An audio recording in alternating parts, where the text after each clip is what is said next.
on the live stream. We have a privilege this morning. My son, Todd Richard Merrill, he goes by Todd, we still call him Rich, is here with us this morning from Indianapolis. He'll be speaking. I'm not up to speaking. Our faith has not been shattered, but our hearts have been. And so give me another week. Give me another week and I'll be able to preach again, I'm sure. But this past week, my wife and I, our daughter and son-in-law lost, oh, this is hard, lost their oldest son on Monday. And the memorial service was yesterday.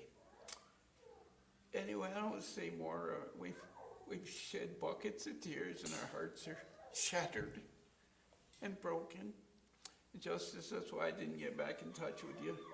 Monday night we got the news. And so he was involved in a motor vehicle accident where he lost his life. So we've had, needless to say, a very rough week. The hardest, I think, in our lifetime. But God continues to sustain us. And I couldn't help but think as we took the Lord's Supper that Mary stood by and watched her son die. It's like, that's a huge price that God paid so that we could be forgiven of our sins. Anyway, do pray for Jim and Bridget. Pray for Rachel, Nathan, and Julia as they try to cope with the loss of their brother. See, am I forgetting something? I'm sure I am. Anyway, thank you for coming, everybody. And thanks, and pray for the grandparents on Dad's side. Jim's sisters are here. Pray for them too. Pray for my wife and I as grandparents on Mom's side. And for Bridget's siblings that were 5 out of 6 were here. Meant a lot to us to have them here. And I know our boys were very gracious to my wife and I to be kind, to help us through. And they came to help their sister and brother-in-law and their children. So much for that. It will be a privilege to hear my son speak. He's not a preacher, but he loves the Lord, and he's going to share something that God's put on his heart.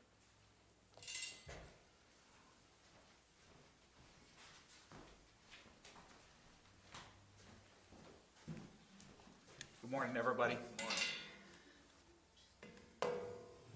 So music is important in my life because there's so many more eloquent people than me that write music, and there's some beautiful songs. So like when I heard about all this, I was just flipping through a playlist we have, and I found a couple songs, and I just want to play one for you. I will not attempt to sing it. That would not be pleasant. So I'll go ahead and play this for you. Hopefully it comes across on the live version okay.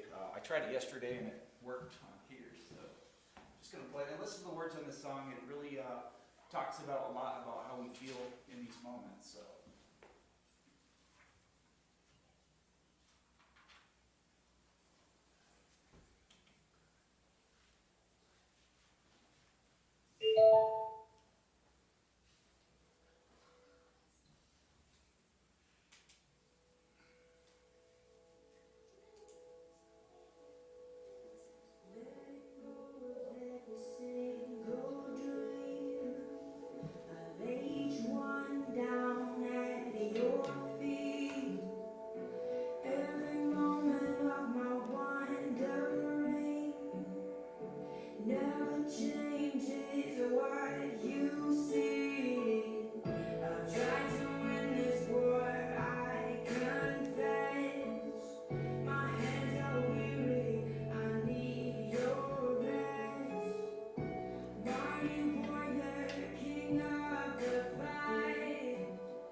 beautiful song.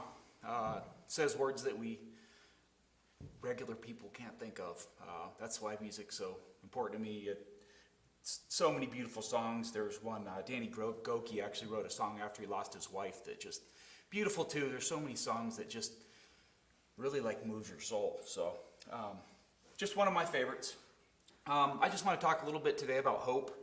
My dad asked me to say a few words, and he didn't ask me to sing, you noticed, so he figured I talk a lot so I can at least say something. So there's lots of scratches on my notes and my cards that I was writing, because I call it type erase. You talk and then nope, not that. So back and forth with what to say.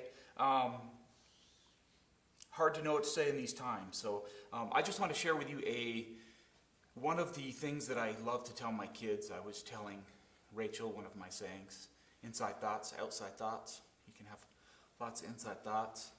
Just try not to let them come outside. Rule for life. It took me, how old am I, 45 years to learn that, and I'm still learning. So one of the other ones I learned, or that I told my kids, was life isn't fair. They like to go, whatever the situation, it isn't fair, Dad.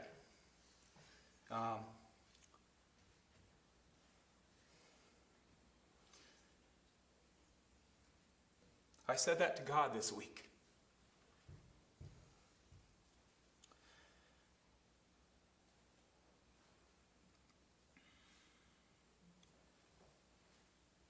Things like this just kind of rock our boat. It causes you to doubt your faith, doubt what we believe in. What is it? Why am I believing in this? What does it mean? By nature, I like to fix things. So I'd like to fix things for my sister. What do you fix? There's nothing to fix. There's nothing to say. There's nothing to do but love. It's times like this that tell me I'm not in control. I want to keep my kids safe. I want to succeed at work. I want to have a strong marriage. I want to have a strong family. I want to have a strong faith. I'm not in control. And that was just some of the things I was thinking through this week. Like where am I at in life? I still ask the same questions. God, what are you doing here? What's happening? Are you not paying attention? Do you not see what's happening down here? And then I realized through some friends and a wife that we got to dig deeper than that, because our feelings, they take a hold of us in these times, and they bombard our mind with doubts and fears. So we have to go back to the basics, really. One of the verses, when I went back to school to get my degree, it was kind of like the verse that they gave at the beginning of the whole course. And it stuck with me because it's beautiful, because it tells the story of our life. It's Jeremiah 29:11. So you don't have to turn there. I wrote all these down because my Bible was on my phone, and that proves a little difficult in reading. So I typed it out here. The verse is Jeremiah 29:11. For I know the plan I have for you, declares the Lord.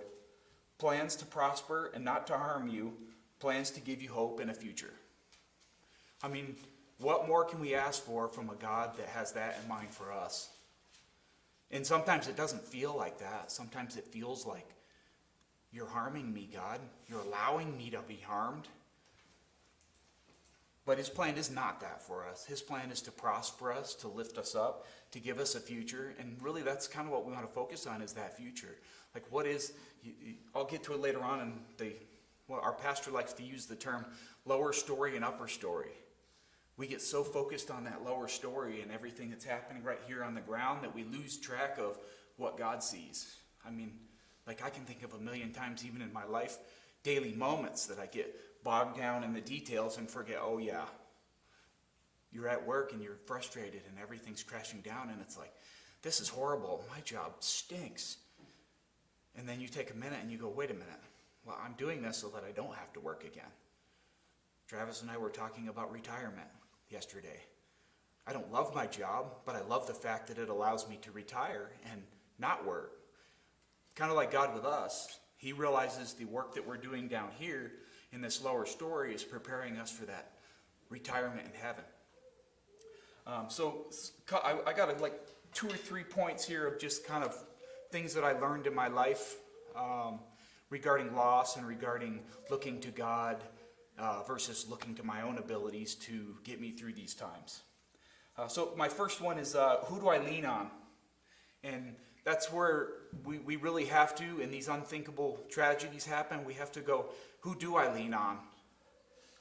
And I know for most of my life it's been easy for me just to lean on myself, to seclude myself, to kind of back into the cave and go, hey, I'll get through this, just leave me alone for a minute. Amy and I were married 13 years ago, and that's one of the things that she's taught me is to open your heart. When you open your heart, you're going to get it broken. When you open your heart to people, they're going to stomp on it. Probably one of the bad parts of being a preacher's kid is seeing how bad people treat preachers. When people are upset, they be sure and let the preacher know. You know, I saw that most of my life and decided I don't ever want to be a preacher. So it's taken me a long time in my life to realize that, like, hey, even though it's safe to back into that corner and to keep people at bay, it really doesn't open your heart up for growth. And I just kind of wanted to share with you a few people in my life that have impacted that and have allowed me to grow as a person spiritually. And that all starts with my mom and dad, you know, and my mom and dad, people ask me when I went to church, and I'm like, I went to church since I was born. I don't know if they brought me to the hospital or to church, or they were probably both the same place, so it was probably the same. So, but that foundation, you know, when I talk with other couples, we serve in a marriage ministry, and when I talk to other couples about parenting, you know, kind of that's my advice is, you know, from my dad instilled in me that foundation. When your kids get to 15, 16, 17, you start going, man, what did I tell them anything? Keep doing those things because you build that foundation, and then later on when they grow up, those things start coming together and clicking. You know, I'm sure many of us in here can speak to that about how as you mature, you realize that, oh, hey, I do have a faith that started a long, long time ago. And honestly, that's where it does start with our parents. And I just want to thank my parents for being that and building that. A couple other friends of mine, just kind of a couple notable ones. My friend Blake, I think I met him probably 19 years ago. And he met me in a time in my life when I really didn't let people around me. I really didn't make very good friends. I wasn't a good friend just because I tried to keep people at bay. And him and his wife Edwina took me in and became my friends and befriended me when I wasn't very friendly.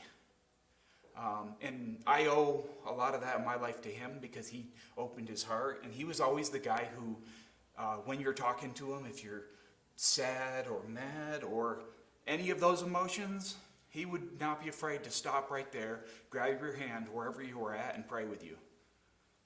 It was quite humorous because one of my friends, who's a big weightlifter, he's very jacked and very, I would say, fairly worldly. My friend Blake, he's a friend of ours.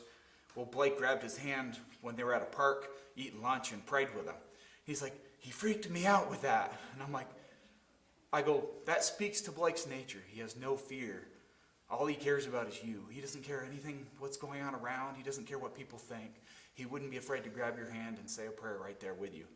So over the past 19 years, I know him and I's friendship has blossomed, and he actually moved to Madison, Wisconsin, but I work in Chicago, so we meet on my work days and have lunch sometimes up there in Chicago. So Blake has been a blessing to me and really built my faith. Another friend of mine, Mark Trump, he's my brother that's closer than my brothers, I would say. I met him, and he was fairly young. He was actually a salesman that called on me, and I wasn't very nice to salesmen.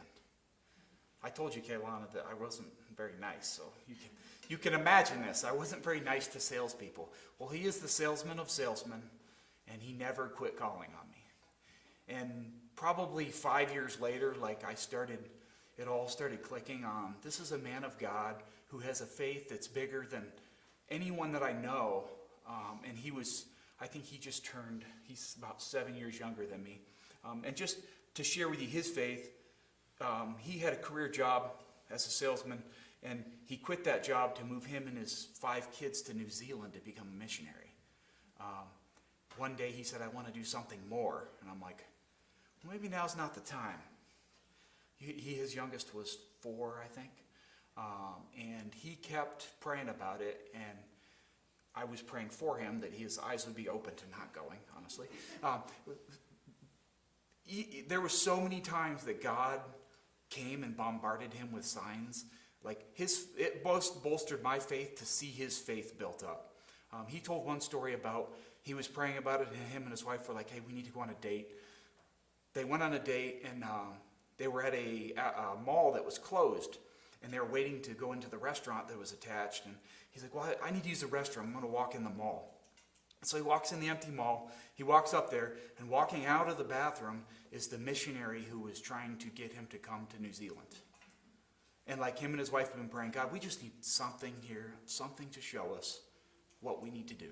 And it wasn't, I think, 2 or 3 days later that he's walking in this closed mall, and here's the guy that is recruiting him. And he called me that next day and said, hey, we're going to New Zealand. He's like, you ask for God for a sign, and you can't get much clearer than that. So, like, my faith, through his faith, was built up. The other person in my life is my wife. Like, I told you that 13 years ago we got married, and her role has been to show me how to open my heart and to be softer toward people. That protective nature of mine to protect myself. I'm by nature an introvert and an extrovert through work. So my nature really is to close myself off to people and not be open to people. And that's one thing. My faith has been deepened through my wife by just being softer in my heart and being more tender toward people. And then the last person I want to mention, and I mention him because I want to read one of his stories. Tony Dungy was a football coach for the Indianapolis Colts about, I'd say, 10 or 12 years ago. And he's a man of faith. I'm a New England Patriots fan. And so the Colts were not our friends. In my job, I was able to attend a lot of football games, and I became a fan of the Indianapolis Colts through Tony Dungy. I saw this man who wasn't afraid to speak about his faith, a man who on public TV would talk about his faith and his family and how much all of that meant to him. And then I started seeing players talk about it. Like, you're talking some of the toughest cases in the NFL, talking about how Tony Dungy impacted their lives. Probably, I would say, he was toward the end of his coaching career with the Colts when he lost his 19-year-old son. His son was away at college, and he lost his 19-year-old son. And to hear him talk about all of those experiences, his regrets, he talks quite openly about his regrets of working too much and the late nights he put in the NFL when he wasn't home to put his kids to bed. And about the last time he saw his son and he didn't say, I love you. They were in a hurry at the airport, and they were like, hey, see you. Both went their ways. He said, that's the last time I got to see my son.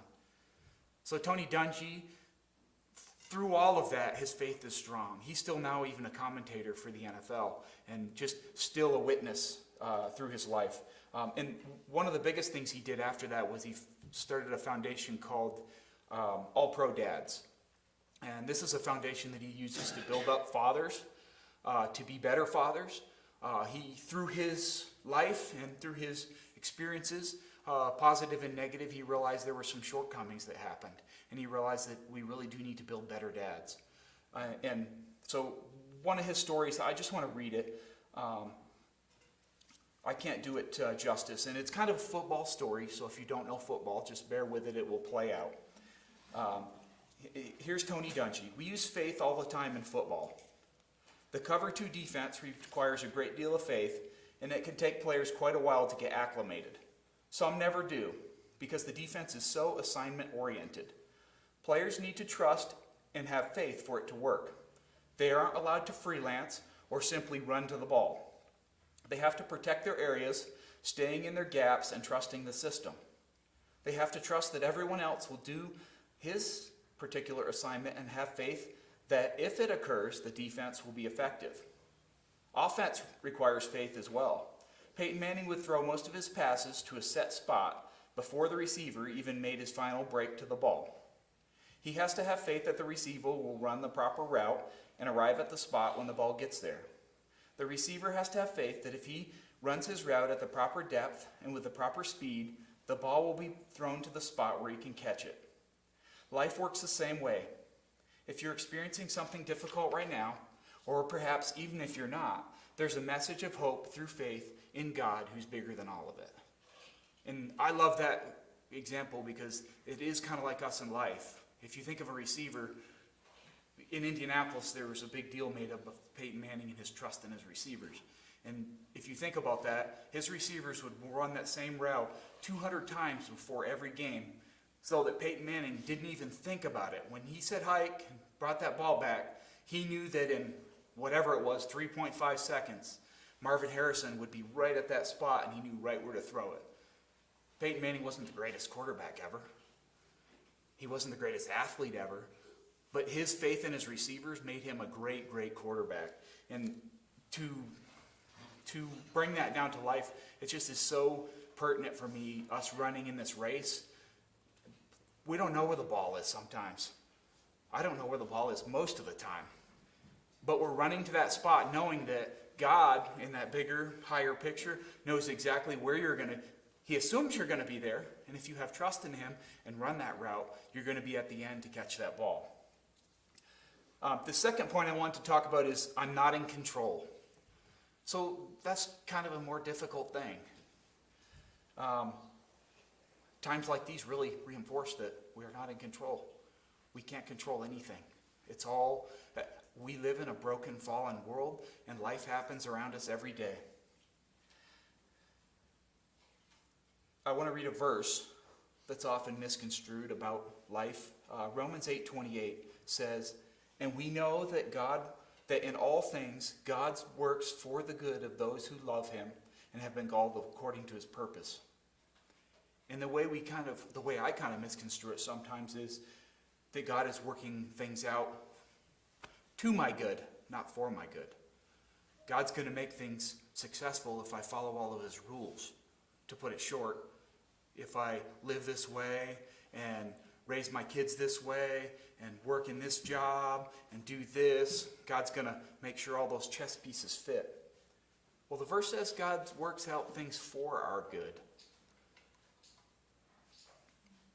I said something about us working in a marriage ministry, and that's been one of the things that showed me that time and time again. Trying to follow the rules doesn't always work. Trying to do the right things doesn't always work. I can tell you my wife and I have had the hardest struggles of our marriage where were times where we took a break from it, and when we would come back to it, it seemed like those times when we had the most marriage struggles.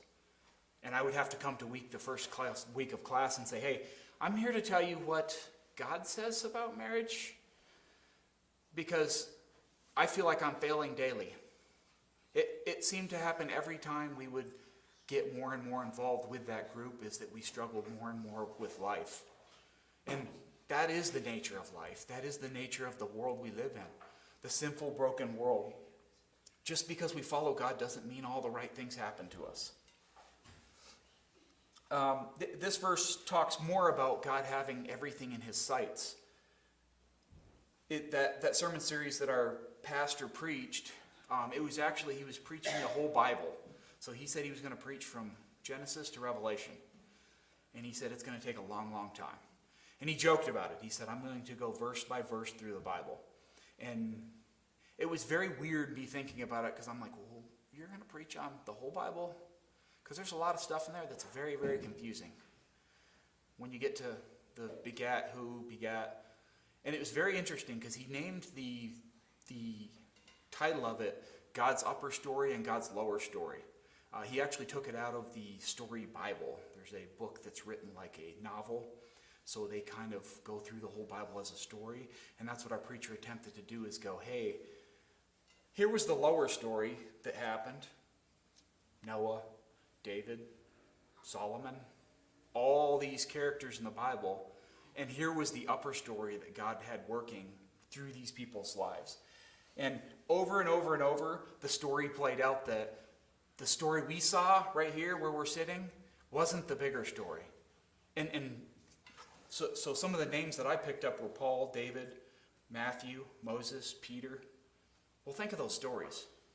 Those weren't like clean, nice, neat little stories with storybook endings about how they did all the right things. Like, almost every one of those names has mess-ups and tragedies and sin and humanness attached to it.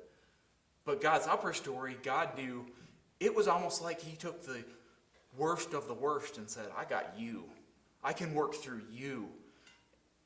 And it just amazed me through that. It took us 3.5 years to go through the Bible, and it was the most amazing Bible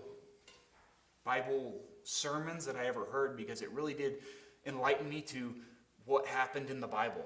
And really, the Bible is just a story of collections of how God used people like me and you through our brokenness, through our weakness, through our sin. And I thought this week, like, over and over while that sermon series was going on, that's what it was in my head. If God can use these guys and accomplish huge, great things, like, what can he do with me? Like, I'm not even getting close to what these guys did, but I can't let that stop me. I can't let my doubt and my sin and my fear stop me from letting God use me. The last part of that was our problems, our worries, and our sins and pain all work together in God's time for his purpose. That's kind of summing up that verse. Everything does work together for his good. It might not be tomorrow, may not be next week, but it does work things together for God's good. And then the last thing I just wanted to say was kind of lessons I learned in my life was I have to have faith and trust in God. I cannot trust myself. I will fail. I will not have enough strength. I will not have the words to say. I won't be able to fix it. I have to have faith and trust in God. And it's through these times that my reliance on God has become more and more necessary. When things beyond our comprehension happen, like, that's when we realize, I can't do it. I don't have this under control. And through our lives, it's more and more because, days, years, we have problems when our kids don't listen. I have, 20 to 22-year-olds. They got all multiple of issues through them. I mean, there's people here with children. If you have children, you have problems. If you have a marriage, you have a problem. If you have a job, you have problems. All of those things bring problems to me that I can't control. Well, my son was here with me this week. Him and I were in a dispute over some things that were happening, and those things happen. It's very frustrating. They're outside of my control. That's something that I have to tell myself over and over. I have no control of this. I have to rely on God. I have to let God work through my life, to my son, to my daughter, to my family, to my wife. I got to let God work through that to influence them. I can't do it on my own. It's in the face of these circumstances that we're reminding by God's work, through our mentors, through our families, that God is here. God is with you every step of the way. And that's why I especially mentioned those mentors. Those were people who really stepped in my life. One of the ones I didn't even mention today was the first one to text me yesterday and say, pray, just the simple praying for you today. Like, those are the people that you need in your life. Those are the people that you need that random text from on that rough day to get you through. Those are the people that when you're having a rough time, you can go, hey, pray for me. I'm about ready to lose my cool with my son. I'm saying that that's not me. I never said that. So the last thing I want to do is I want to read you 2 verses that really talk about the hope God gives to us. The first one is Psalm 62, 5 through 6. It says, yes, my soul, find rest in God. My hope comes from him. Yes, he is my rock. My salvation, he is my safe place. I will not be shaken. And then 2 Corinthians 4:18 says, so we fix our eyes not on what is seen, but what is unseen. Since what we see is temporary, but what we cannot see is eternal. Just really sums up God's message to us. And then I'm going to play you one last song. Beautiful song that just kind of gives glory to God and really shows us who we worship and who we try to glorify. The name of the song is The Great I Am. Some of you probably have heard this song before. So just listen to the words of this last song as we close.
Thank you, son.